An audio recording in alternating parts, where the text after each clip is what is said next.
जय श्री राधे कृष्ण। आप सभी का आपके अपने YouTube चैनल भीगे मिश्रा प्रेजेंट में बहुत बहुत स्वागत है।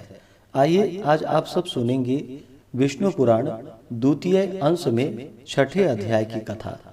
इस अध्याय में भिन्न भिन्न नरकों का तथा भगवान नाम के महात्म्य का वर्णन किया गया है। अगर आपने पिछले अध्यायों का कथा श्रवण नहीं किया हो तो चैनल पे वीडियो अपलोड है या चैनल पे विष्णु पुराण अंश 1 और अंश 2 के नाम से प्लेलिस्ट बनाया गया है। आप वहां से पिछले सभी अध्यायों का कथा श्रवण कर सकते हैं। तो आइए सुनते हैं विष्णु पुराण द्वितीय अंश में छठे अध्याय की कथा। तो बोलिए प्रेम से भगवान विष्णु की जय, माता लक्ष्मी की जय, सर्वदेवी देवता की जय। श्री पराशर जी बोले कि हे विप्र, तदंतर पृथ्वी और जल के नीचे नरक है जिनमें पापी लोग गिराए जाते हैं। हे महामुने, उसका विवरण सुनो। रौरव, सुकर, रोध, ताल, विशन, महाज्वाल, तप्त कुंभ, लवण, विलोहित, रुधिरांभ, वैतरणी, कृमिश, कृमि भोजन, असी पत्रवन, कृष्ण, लाला भक्ष, दारुण, पुयवह, पाप, वहनी ज्वाल, अधः सिरा, संदंस, कालसूत्र, तमस, अवीची, स्वभोजन, अप्रतिष्ठ और अप्रचि, ये तथा इसके सिवा और भी अनेकों महाभयंकर नरक है जो यमराज के शासन के अधीन है और अति दारुण शस्त्र, भय तथा अग्नि भय देने वाला है, और जिसमें जो पुरुष पापरत होते हैं वे ही गिराए जाते हैं। जो पुरुष कूट साक्षी यानी कि झूठा गवाह अर्थात जानकर भी न बतलाने वाला या कुछ का कुछ और कहने वाला होता है, अथवा जो पक्षपात से यथार्थ नहीं बोलता और जो मिथ्या भाषण करता है, वह रौरव नरक में जाता है। हे मुनिषत्तम, भ्रूण यानी कि गर्भ नष्ट करने वाले, ग्राम नाशक और गो हत्यारे लोग जो कि रोध नामक नरक में जाते हैं। जो श्वासोच्छ्वास को रोकने वाला है, मद्यपान करने वाला, ब्रह्मघाती, स्वर्ण चुराने वाला तथा जो पुरुष इनका संग करता है, ये सब सुकर नरक में जाते हैं। क्षत्रिय अथवा वैश्य का वध करने वाला ताल नरक में तथा गुरु स्त्री के साथ गमन करने वाला भगिनीगामी और राजदूतों को मारने वाला पुरुष तप्त कुंड नरक में पड़ता है। सती स्त्री को बेचने वाला, कारागृह रक्षक, अश्वविक्रेता और भक्त पुरुष का त्याग करने वाला, ये सब लोग तप्त लोहन नरक में गिरते हैं। पुत्र वधू और पुत्री के साथ विषय करने वाला पुरुष महाज्वाल नरक में गिराया जाता है। तथा जो नराधम गुरुजनों का अपमान करने वाला और उनसे दुर्वचन बोलने वाला होता है, तथा जो वेद की निंदा करने वाला, वेद बेचने वाला, अगम्या स्त्री से संभोग करता है, हे द्विज, वे सब लवन नरक में जाते हैं।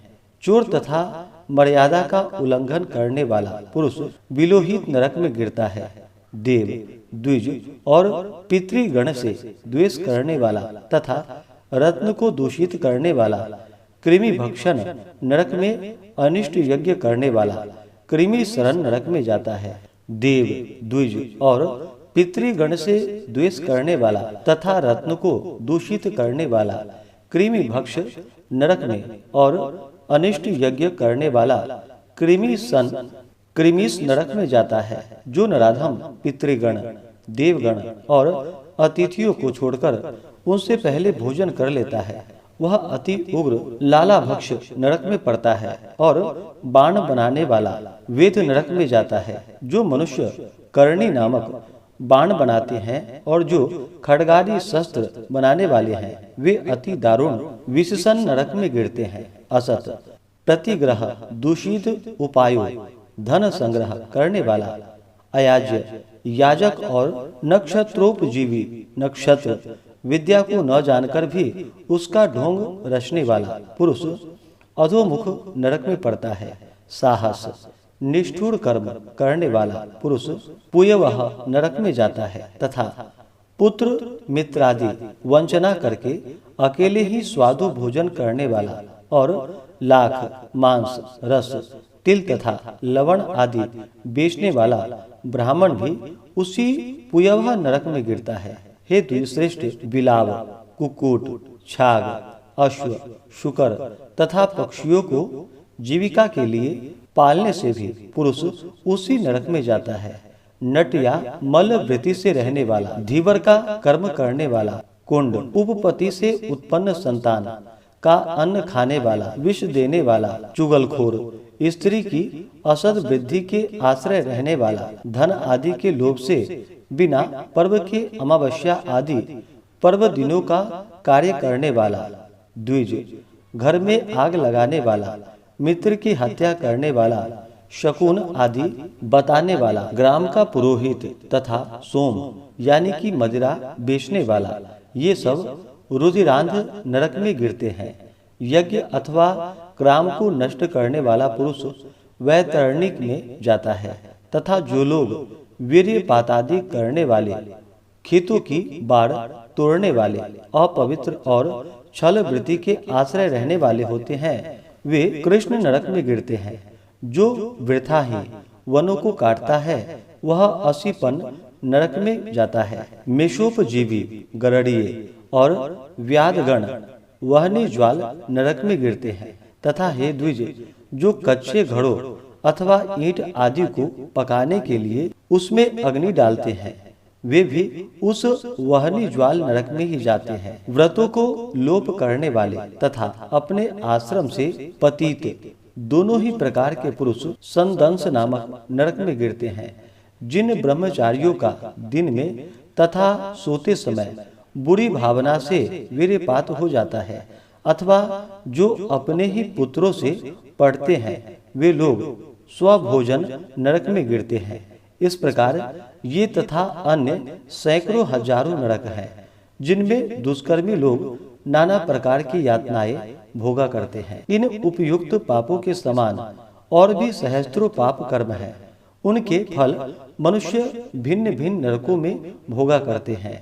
जो लोग अपने वर्णाश्रम धर्म के विरुद्ध मन, वचन अथवा कर्म से कोई आचरण करते हैं, वे नरक में गिरते हैं। अधोमुख नरक निवासिनियों को स्वर्गलोक में देवगण दिखाई दिया करते हैं और देवता लोग नीचे के लोकों में नारकी जीवों को देखते हैं। पापी लोग नरक भोग के अनंतर कर्म से अस्थावर, कृमि, जलचर, पक्षी, पशु, मनुष्य, धार्मिक पुरुष, देवगण तथा मुमुक्षु होकर जन्म ग्रहण करते हैं। हे महाभाग, मुमुक्षु पर्यंत इन सब में दूसरों की अपेक्षा पहले प्राणी संख्या में सहस्त्र गुण अधिक है। जो पापी पुरुष अपने पाप का प्रायश्चित नहीं करते हैं, वे ही नरक में जाते हैं। भिन्न भिन्न पापों के अनुरूप जो जो प्रायश्चित है, उन्हीं को महर्षियों ने वेदार्थ का स्मरण करके बताया है। हे मैत्रेय, स्वयंभू मनु आदि स्मृतिकारों ने महान पापों के लिए महान और अल्पों के लिए अल्प प्रायश्चितों की व्यवस्था की है। किंतु जितने भी तपस्यात्मक और कर्मात्मक प्रायश्चित हैं, उन सब में श्री कृष्ण स्मरण सर्वश्रेष्ठ है। जिस पुरुष के चित्त में पाप कर्म के अनंतर पश्चाताप होता है, उसके लिए ही प्रायश्चितों का विधान है। किंतु यह हरि स्मरण तो एकमात्र स्वयं ही परम प्रायश्चित है। प्रातः काल, सायंकाल, रात्रि में अथवा मध्याह्न में किसी भी समय नारायण का स्मरण करने से पुरुष के समस्त पाप तत्काल छिन्न हो जाते हैं। पाप राशि के भस्म हो जाने से पुरुष मोक्ष पद प्राप्त कर लेता है। स्वर्ग लाभ तो उसके लिए विघ्न रूप माना जाता है। हे मैत्रेय, जिसका चित्त जप, होम और अर्चनादि करते हुए निरंतर भगवान वासुदेव में लगा रहता है, उसके लिए इंद्रपद आदि फल तो अंतराय विघ्न है। कहाँ तो पुनर्जन्म के चक्र में डालने वाली स्वर्ग प्राप्ति और कहाँ मोक्ष का सर्वोत्तम बीज वासुदेव नाम का जप। इसलिए हे मुने, श्री विष्णु भगवान का अहर्निश स्मरण करने से संपूर्ण पाप छिन्न हो जाते हैं, जिसके कारण मनुष्य फिर नरकों में नहीं जाता है। चित्त को प्रिय लगने वाला ही स्वर्ग है और उसके विपरीत अप्रिय लगने वाला ही नरक है। हे द्विजोत्तम, पाप और पुण्य ही के दूसरे नाम नरक और स्वर्ग है। जबकि एक ही वस्तु सुख और दुख तथा ईर्ष्या और पापों का कारण हो जाती है, उसमें वस्तुतः नियत स्वभाववत ही कहा जाता है। क्योंकि एक ही वस्तु कभी प्रीति की कारण नहीं होती, तो वही दूसरे समय दुखदायिनी हो जाती है, और वही कभी क्रोध की हेतु होती है तो कभी प्रसन्नता देने वाली हो जाती है। अतः कोई भी पदार्थ दुखमय नहीं है और न कोई सुखमय है। ये सुख दुख तो मन के ही विकार है।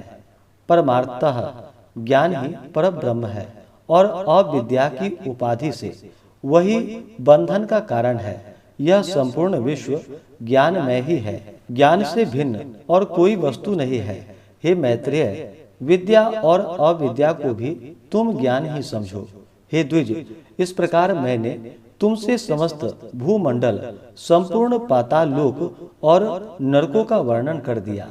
समुद्र, पर्वत, द्वीप, वर्ष और नदियां, इन सभी की मैंने संक्षेप से व्याख्या कर दी।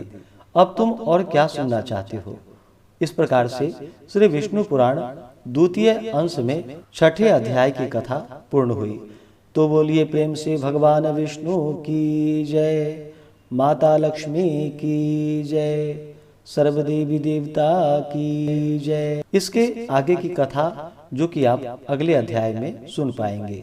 तो आशा करता हूँ कि यह जानकारी आपको अच्छा लगा हो। इसी प्रकार से ज्ञानवर्धक जानकारियाँ प्राप्त करते रहने के लिए, व्रत पूजा के बारे में जानने के लिए, कथा को सुनने के लिए चैनल पे अगर आप पहली बार आए हैं तो चैनल को लाल बटन दबा करके सब्सक्राइब करें, साथ में बेल आइकन घंटी को दबाएं ताकि आने वाली वीडियो का नोटिफिकेशन आपको समय से मिलता रहे। वीडियो को लाइक करें, शेयर करें। सुखी रहें और स्वस्थ रहें। जय श्री राधे कृष्ण। धन्यवाद।